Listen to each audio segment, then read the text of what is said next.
On one of my regular rides to the fish markets, I decided on a whim to have a look at the back streets that run along Bridge Road. Since loss of parking on Bridge Road is such a contentious issue, I wanted to see what parking in the back streets was like. This video isn't about parking. Instead, it shows how the City of Sydney has pedestrianised and calmed some of the back streets. My route looked like this, a spider web woven by a drunken spider.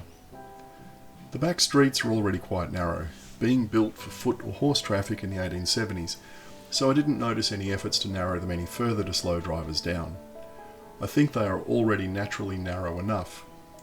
But clearly, narrowness isn't sufficient because council has installed speed bumps or speed cushions at regular intervals.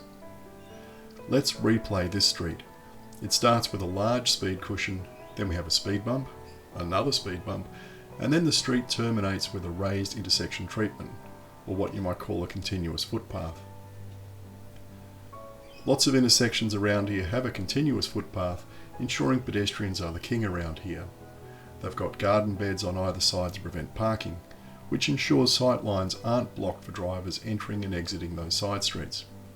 The gardens also look better than a bunch of parked cars. I laughed at this next bit because of the similarities with Broughton Street in Concord. Just like Broughton Street, there's a church here. Notice how all the intersections around the church have raised intersection treatments to give pedestrians priority. There's also a pedestrian crossing and speed bumps outside the church. This looks like a serious effort to make the area safe for pedestrians, and if it's safe for pedestrians, it's also safe for cyclists. Contrast that with efforts by Canada Bay Council to retain parking at all costs along Broughton Street and Burton Street. The other notable feature is the replacement of asphalt as a road surface with brick pavers. I guess bricks make people think of a paved backyard rather than a road, so it naturally slows people down. Bricks also tend to be a bit rougher and noisier, which also slows drivers down. The last one is a street acting as a playground. This street is a dead end in both directions, so apart from nosy people like me who don't know their way around, you'd expect only locals to drive into this street. As we meandered around the back streets, you might have noticed that an awful lot of properties have a garage off the back. I couldn't help observing that while some clearly had cars parked in them, others were full of furniture or storage boxes.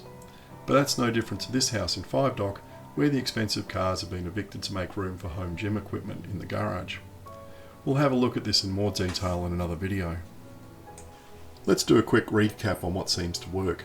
First, start each street with a raised intersection treatment or a large speed cushion. Next, in between the intersections, apply a generous helping of speed bumps, and not those cheap and nasty plastic things.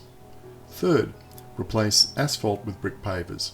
They look better, and where there are no footpaths, it makes it clear that this is a place where pedestrians have priority. Fourth, build out the shared intersection treatments with blister islands to prevent parking within 10 metres of the intersection.